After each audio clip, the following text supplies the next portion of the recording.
안녕하세요. 이 시대의 구원받을 수 있는 기별인 현대의 진리를 전하고 있는 에스더입니다. 오늘은 힘있는 천사들이라는 책으로 말씀을 나누려고 하는데요. 지난 시간에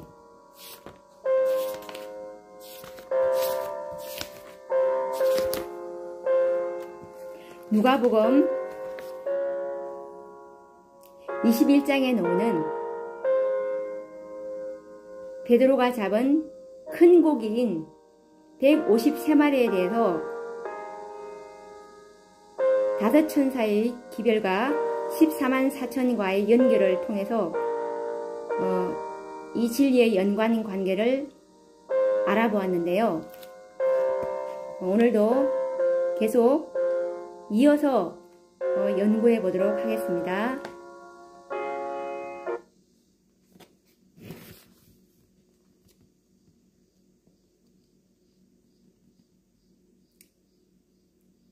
모든 영혼들의 운명을 결정짓는 귀중한 현대 진리의 주제들이 사단의 공격을 받고 있습니다.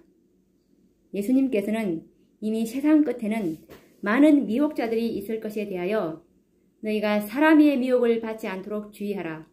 마태복음 24장 4절이라고 여러 번 경고하셨습니다. 그러므로 그때를 대비하여 진리의 파수꾼들은 말씀으로 무장하고 있어야 합니다. 그러나 대개의 경우 그렇지 못하고 상식화된 성경 한두 구절만을 알고 있다가 어떤 유혹자들의 날카로운 불신의 화살을 맞게 되면 그만 증거의 말씀의 부족으로 압도당하고 맙니다. 실례를 들면 14만 4천인의 진리에 관하여 옛날 화이트인 당시에는 선지자를 위시한 모든 재림 선고자들은 당연히 실수요로 믿고 있었습니다. 그러나 오늘날 14만 4천인의 수요를 실제적인 수요로 믿는 자들이 과연 얼마나 될까요? 혹시 믿는다고 할지라도 흔들림이 없는 확고한 믿음을 가진 자를 찾기란 쉽지 않습니다. 그 이유는 현대 진리의 원수들이 인치는 사업과 14만 4천인의 진리를 무력화시키기 위하여 온갖 노력을 아끼지 않았기 때문일 것입니다. 그 결과 이 진리를 무력화시키는 많은 논리와 이론들을 창출하여 백성들에게 가르쳐 왔습니다. 그러는 동안 시온의 파수꾼들은 잠자고 있었고 진리의 파수꾼들은 현대의 진리를 견고하게 하기 위한 더 이상의 말씀 연구와 노력을 하지 않았습니다. 그 결과 그들에 비하여 증거의 말씀의 부족으로 14만 4천인의 진리는 상징이 되고 연구할 가치가 별로 없는 주제로 전락되어 관심에서 밀려나고 말았습니다.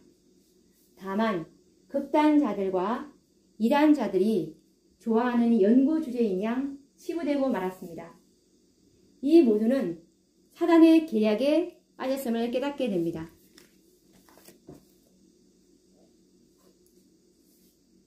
사단은 이 인치는 시기 동안 하나님의 백성들의 마음을 현대 진리에서 돌이켜 그들이 흔들리도록 하기 위하여 온갖 계략을 다 쓰고 있다.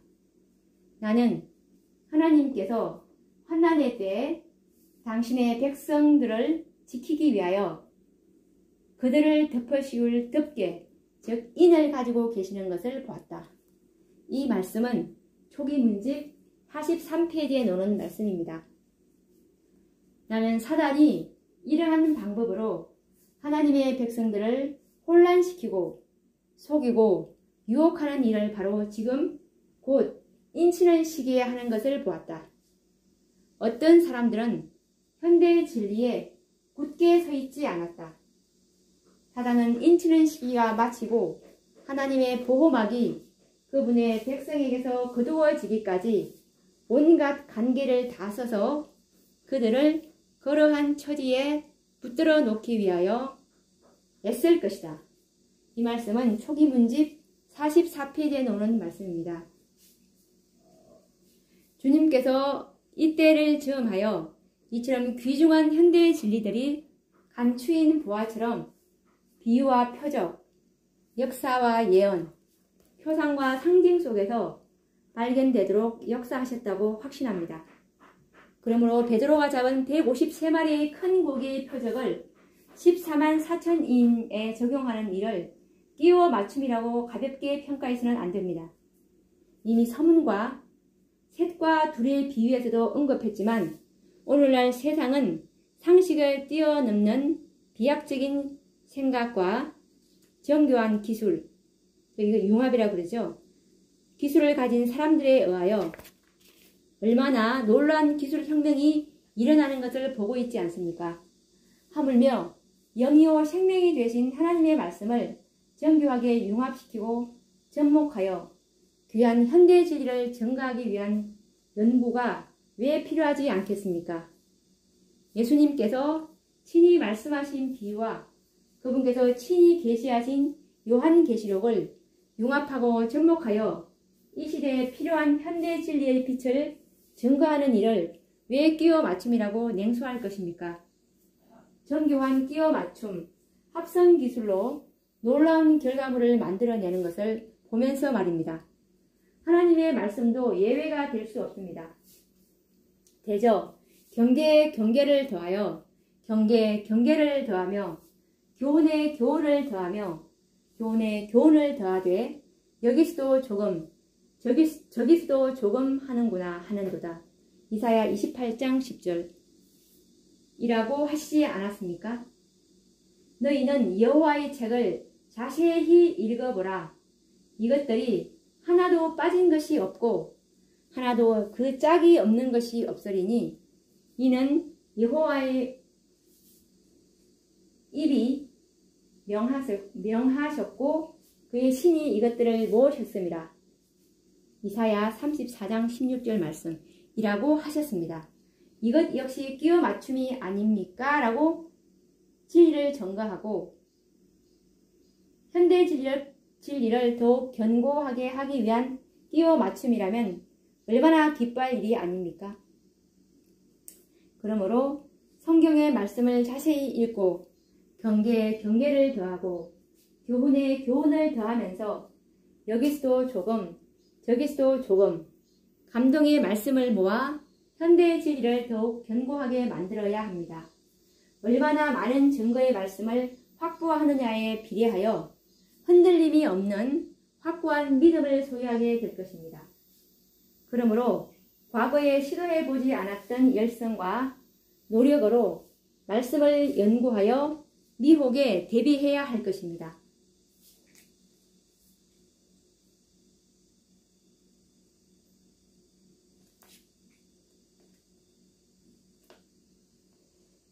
그러면 천연계를 통한 진리의 연상법에 대해서 한번 알아보도록 하겠습니다.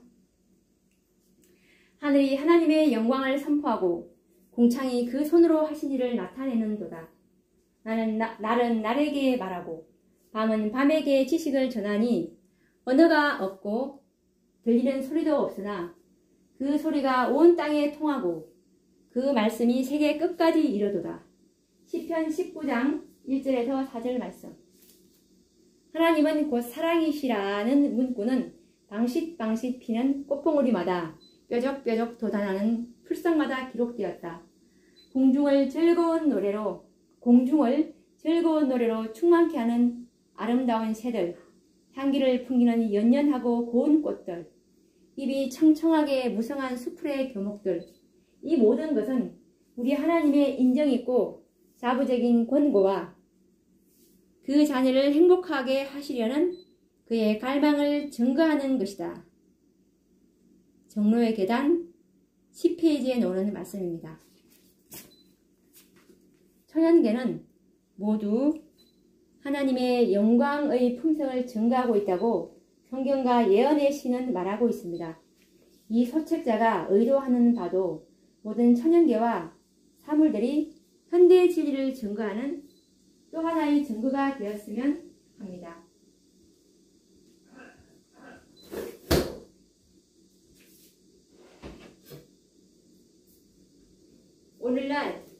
어려운 사람들은 중요한 지식을 잊어버리지 않기 위하여 연상법을 이용하는데요.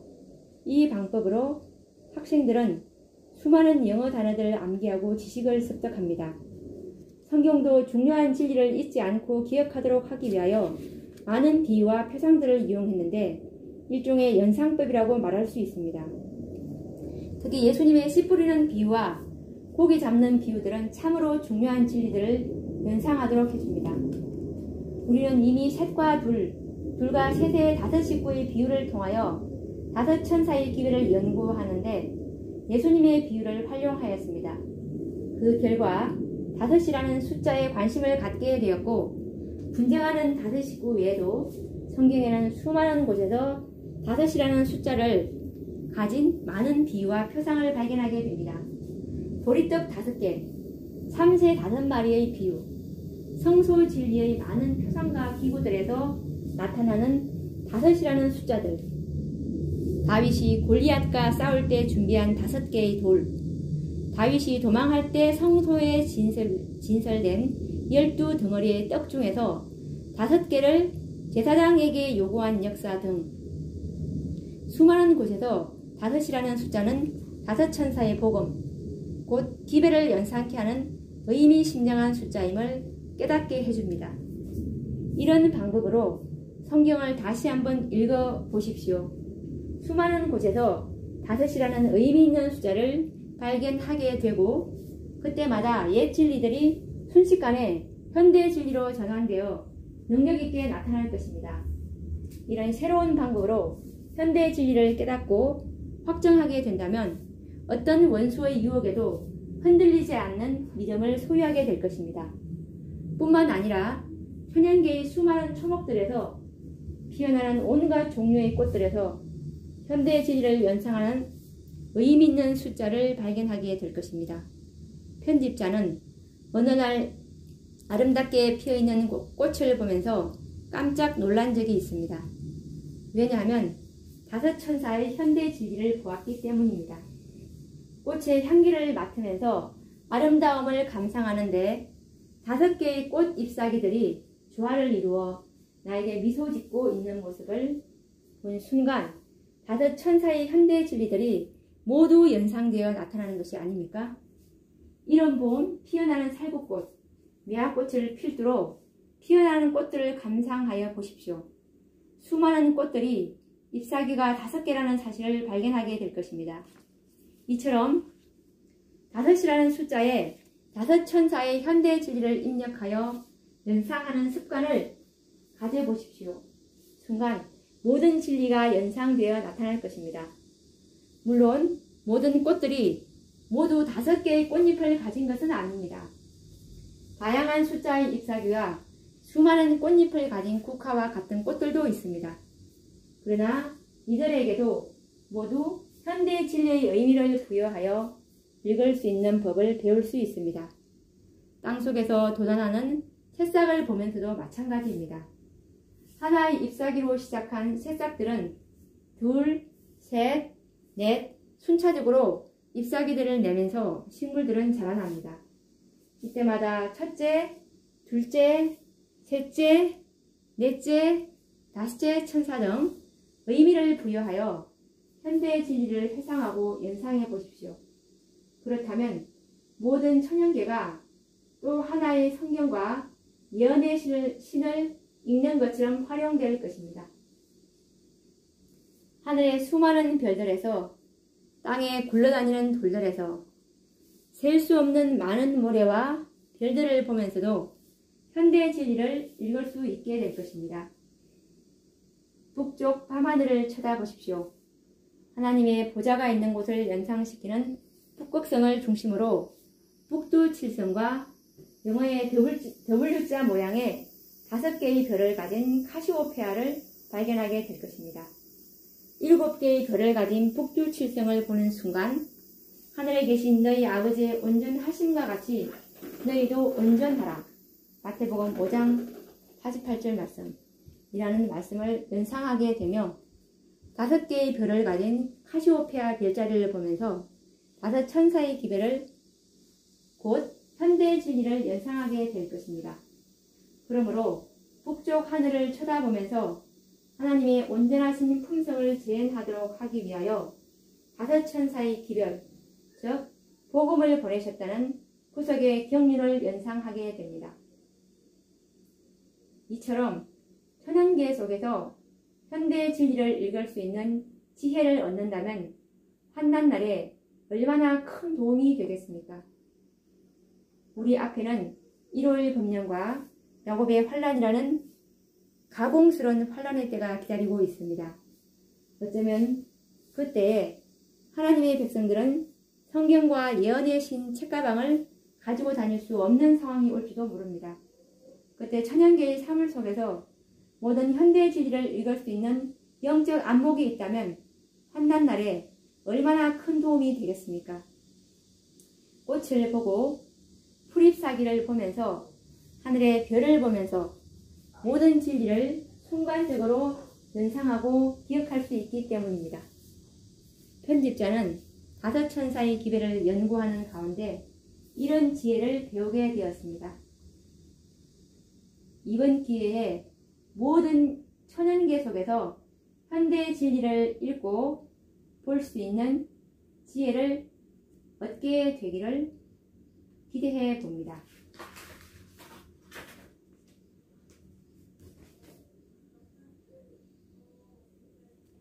그리고 이건 또 하나 추가적으로 연상이 되는 건데요. 우리의 손도 모두 5개고 발가락도 5개입니다. 이것을 보시면서도 5천사의 기별을 연상하기가 아주 저는 쉽게 들어오더라고요. 진리의 큰 복원은 하나님의 말씀, 곧 기록된 말씀과 천연계의 책과 하나님께서 사람의 생애를 취급하시는 경험의 책 등이다. 이들 보고에는 그리스도의 일꾼들이 꺼내야 할 보화가 들어있다. 실물교훈 125페이지 말씀입니다.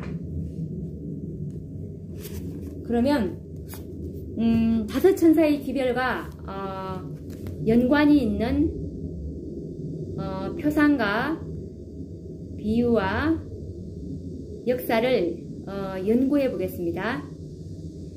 구약 성경과 신약 성경과 예언의 신으로 증거를 찾아보겠습니다. 5천사의 기별에 관한 것을요.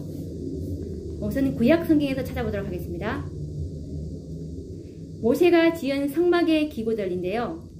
기둥, 앙장, 널반 등 성소복음의 기구들에서 5이라는 수요와 치수들이 많이 언급되고 있습니다. 출애굽기 26장 3절에서는 앙장과 폭이 5이라고 나와 있고요. 그리고 출애굽기 26장 27절에서는 널반이 5개고요. 그리고 37절에서는 기둥, 그리고 기둥이 5개라고 나와 있고요. 그리고 출애굽기 36장에서도 똑같이 반복이 되는데요. 10절, 36장 10절에도 앙장이 5개, 그리고 출애굽기 36장 31절과 32절은 띠가 5개, 그리고 38절은 기둥이 5개가 나옵니다. 그리고 이스라엘 12지파가 하나님께 드리는 화목제물로 5마리의 제물들이 드려지게 되는데요. 양도 5개, 염소 5마리가 나옵니다. 이 말씀을 연구해 보시려면 민수기 7장 17절, 23절, 29절,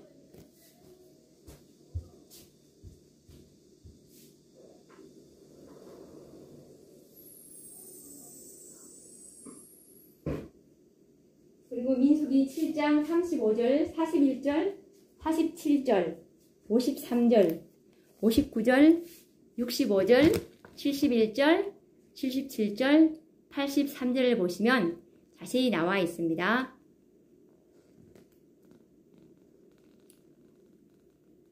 그리고 예수님의 조상 유다의 아들이 5인데요. 이 말씀은 역대상 2장 3절과 4절에 나와 있습니다. 본처에게서 셋, 그리고 며느리 다말에게서 쌍둥이가 둘이 났는데요. 즉 베레스와 세라입니다.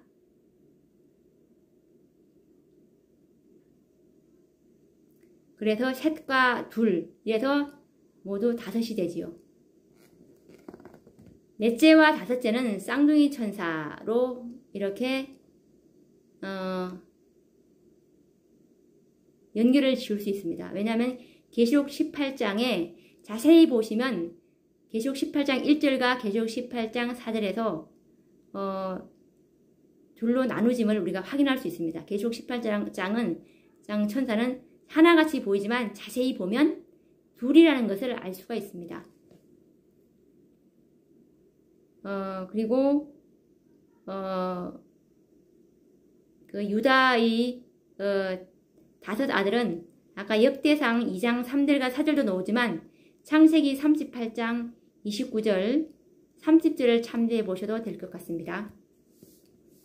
그리고 모세의 성막에서 한 개의 물두멍, 떡상, 촛대가 솔로몬의 성전에서는 모두 5개로 정제되었습니다. 물두멍 5개, 떡상 5개, 촛대가 5개로 이렇게 증가되었는데요. 이 말씀은 역대하 4장 6절에서 8절을 보시면 자세히 나와 있습니다. 그리고 또 다윗이 골리앗을 죽일 때 돌 5개를 취하게 됩니다. 이 말씀은 사무엘상 17장 39절에 보면 나와 있습니다. 그리고 다윗이 도망할 때 제사장에게 5덩어리의 성소의 떡을 요구하게 되는데요. 5덩어리의 떡을 요구합니다. 이 말씀은 사무엘상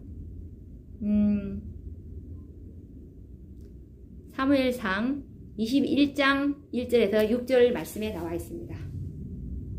그리고 또 여호와를 가리키는 5성읍이 나오는데요. 이 말씀은 이사야서 19장 13절에 나옵니다.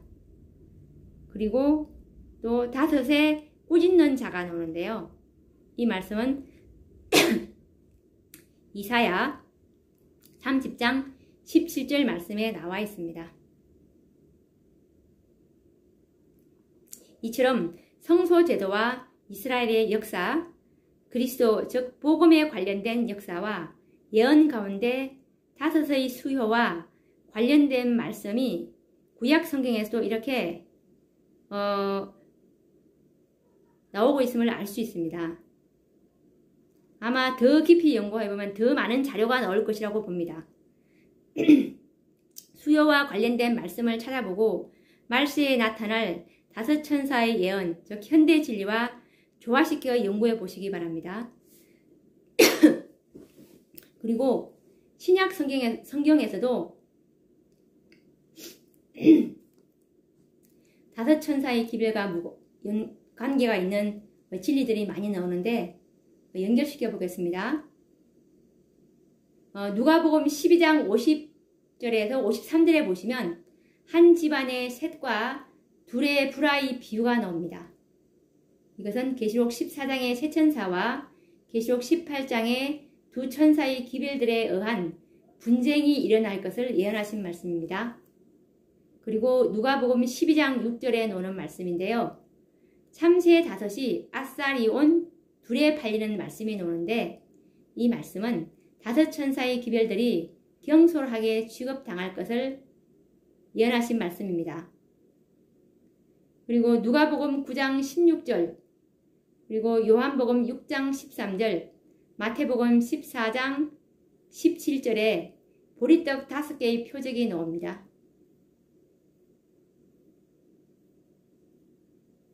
이것은 이 떡은 복음인데요. 다섯 천사의 기별, 즉 다섯 천사의 복음을 말하는 것입니다. 그리고 물고기 두 마리는 계시록 14장과 계시록 18장 천사들의 두 국면을 말하는 것입니다.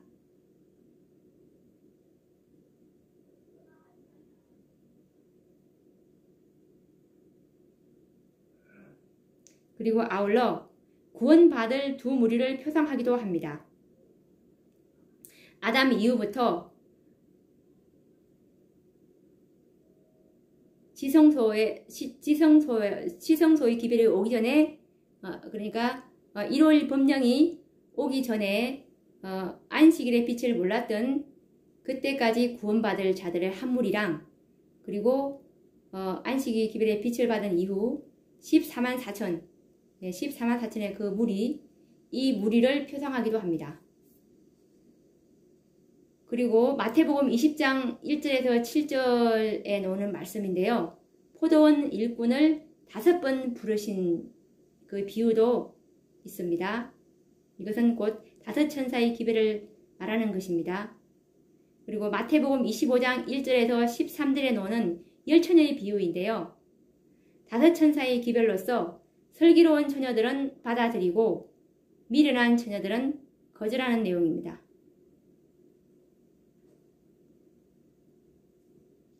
계시록 14장 6절에서 9절에 나오는 말씀인데요. 첫째, 둘째, 셋째 천사의 기별, 그리고 계시록 18장 1절에서 2절, 또 4절은 계시록 18장 천사의 두 음성, 넷째와 다섯째 천사를 예언한 말씀입니다. 이 신약 성경에서 보았듯이 예수님의 비유와 표적에서 나타난 다섯과 관련된 수요의 말씀을 계시록 14장, 계시록 18장 천사와 관련해서 더 깊이 연구해 보시기 바랍니다. 그리고 또 예언의 신에서는 예언의 신에서 증거의 말씀을 다섯 천사의 기별을 연관시켜서 읽어보도록 하겠습니다. 나는 천사들이 하늘에서 왔다 갔다 하며 어떤 중요한 사건을 위해 준비하느라고 하늘과 땅 사이를 바쁘게 오르내리는 것을 보았다. 그때 나는 다른 힘센 천사, 즉 넷째가 명령을 받고 셋째 천사와 연합하여 그의 기별에 능력과 힘을 주기 위하여 지상으로 내려오는 것을 보았다. 큰 능력과 영광이 그 천사에게 주어졌으니 그가 내려올 때 세상이 그의 영광으로 환해졌다. 이 말씀은 초기문집 277페이지에 나오는 말씀입니다. 나는 저들 위에 큰 빛이 비치는 것과 그들이 셋째 천사의 기별을 담대하게 전파하기 위하여 연합하는 것을 보았다. 그것을 보았다. 천사들, 즉 다섯째가 그 힘센 천사, 이건 넷째 천사입니다. 그 힘센 천사를 돕기 위하여 하늘에서 날아왔으며 나는 사방에서 들려오는 소리를 들었다. 내 백성아, 거기서 나와 그의 죄에 참여하지 말고 그의 받을 재앙들을 받지 말라. 그 죄는 하늘에 사무쳤으며 하나님은 그의 불의한 일을 기억하신지라. 이 말씀은 초기문집 277페이지에 나오는 말씀입니다. 예언의 신에서도 보았듯이 계시록 14장의 세 천사와 셋째 천사를 돕는 계시록 18장의 두 천사, 곧 5번의 자비의 천사들에 의하여 이 땅의 복음 사업이 종결되게 됨을 알 수 있습니다. 계시록 18장 4절에 다른 음성을 화이 선지자는 천사들이라고 표현하셨습니다.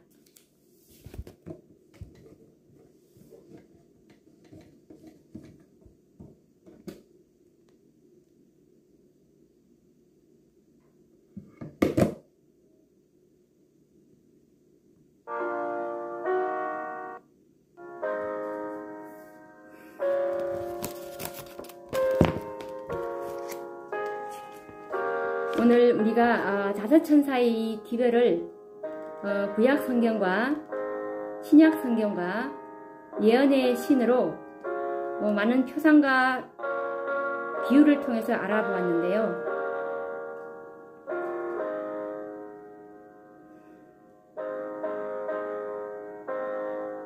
정말 다섯 천사의 이 기별은 예수님께서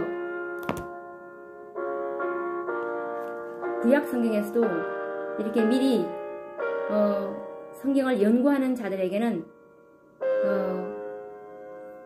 깨달을 수 있도록 많은 자료를 주셨음에 정말 감사드립니다. 앞으로 더 많은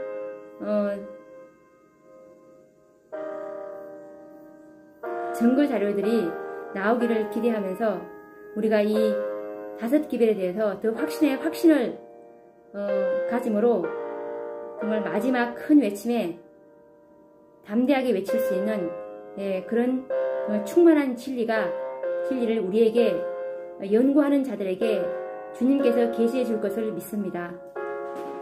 오늘 말씀 이것으로 마치고 다음 시간에는 다섯째 인의 비밀과 현대 진리를 연계시켜서 말씀을 연구해보는 시간을 가지도록 하겠습니다. 감사합니다.